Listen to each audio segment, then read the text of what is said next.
Bismillahirrahmanirrahim. وَلَنَبْلُوَنَّكُمْ بِشَيْءٍ مِّنَ الْخَوْفِ وَالْجُوعِ وَنَقْصٍ مِّنَ الْأَمْوَالِ وَالْأَنفُسِ وَالثَّمَرَاتِ وَبَشِّرِ الصَّابِرِينَ. Jadi banyak sekali yang namanya ujian dari Allah Subhanahu wa Ta'ala. Tidak mungkin seorang yang beriman itu tidak diuji. Kita pasti akan diuji oleh Allah Subhanahu wa Ta'ala. Dan setelah kita diuji, lalu kemudian lulus, tidak ada lain kecuali adalah kita diangkat derajatnya oleh Allah Subhanahu wa Ta'ala.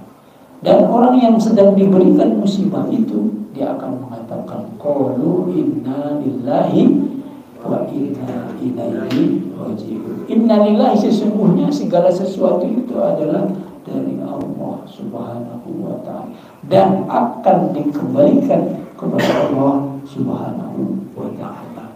Maka dari itu, ketika seorang muslim yang diberikan ujian oleh Allah Subhanahu wa Ta'ala, diberikan musibah oleh Allah Subhanahu wa Ta'ala, janganlah itu jadikan sebagai bentuk keluh kesah.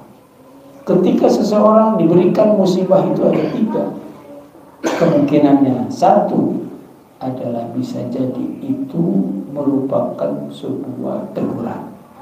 Yang kedua bisa juga itu adalah merupakan sebuah ujian. Dan yang ketiga bisa jadi itu justru adalah azab atau siksaan yang didahulukan oleh Allah Subhanahu wa Ta'ala. Bagaimana mengukurnya? Apakah itu termasuk kategori teguran, ujian, atau azab?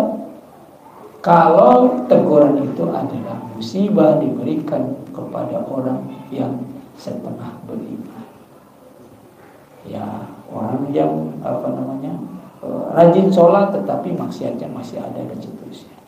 Tapi kalau ujian yang kedua itu ada diberikan kepada orang-orang yang sesungguhnya keimanannya tinggi, ya, supaya apa? Supaya dia sabar, maka kemudian akan mendapatkan satu kenaikan derajat di hadapan Allah Subhanahu wa Ta'ala. Dan yang ketiga adalah berupa azab. Azab itu adalah betul-betul Allah memberikan sebuah siksaan kepada dia ketika berada di dunia. Itu mudah-mudahan setiap musibah yang diberikan kepada kita itu adalah teguran atau adalah merupakan sebuah ujian dari Allah Subhanahu wa Ta'ala. Jangan sampai kita diazab oleh Allah Subhanahu wa Ta'ala dengan musibah-musibah itu. Dan kesabaran itu ada di tiga tempat, ya. Sabar itu ada tiga tempat. Satu, sabar ketika kita melaksanakan perintah Allah. Nih, kita ta'lim, malas banget. Kita sholat berjamaah, malas banget. Apalagi katanya ada timnas lawan Laos, malas banget kemudian, ya malas. Tapi ketika kemudian kita datang, luar biasa itu harus bersabar ketika kita sedang melaksanakan kewajiban. Sholat tarawih harus sabar, lama dan seterusnya, sabar. Sedang kita melakukan sebuah perintah Allah, kita harus sabar. Sabar yang kedua adalah ketika kita menghindari kemaksiatan, menjauhi kemaksiatan.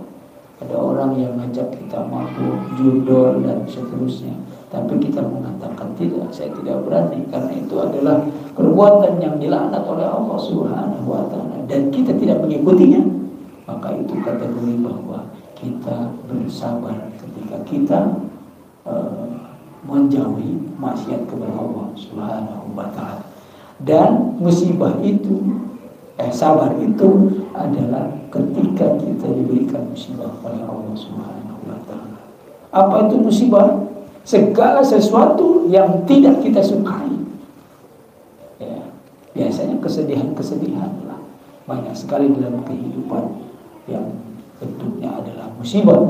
Dan ketika kita di dalam kesabaran itu mampu untuk melakukan dengan baik, maka kita akan diganjar oleh Allah Subhanahu wa Ta'ala. Karena Allah berfirman, Bismillahirrahmanirrahim, Innallaha ma'as sabirin. Sesungguhnya Allah bersama dengan orang-orang yang sabar.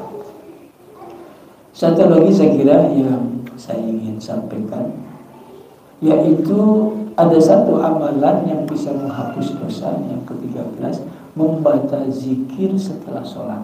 Nah, ini saya ingin tekankan karena saya melihat bahwa semangat orang untuk berzikir setelah sholat itu sangat rendah. Gitu. Padahal sesungguhnya ketika kita berdoa ba'da sholat itu adalah salah satu waktu yang mustajabah. Doa kita dikabulkan oleh Allah Subhanahu wa Ta'ala. Jadi ada sebuah analogi sindiran buat kita. Harusnya setelah sholat kita itu Allahumma antas salam, tapi kebanyakan Allahumma lantas jalan, langsung kabur dan seterusnya. Nah, kita itu adalah merupakan sebuah kesempatan, ya, kesempatan dengan istighfar dulu, mohon ampun kepada Allah. Nabi Muhammad SAW yang sudah pasti masuk surga, sudah mendapatkan jaminan diampuni segala macam dosanya, itu satu hari 100 Pak membaca sholawat. Ya, kalau kita kemudian sulitnya sudah pada sholat, itu kan 33 kali 5 kan sudah lumayan. Sisanya nanti bisa sebelum tidur dan seterusnya. Lalu kemudian setelah itu kita baca hamdalah.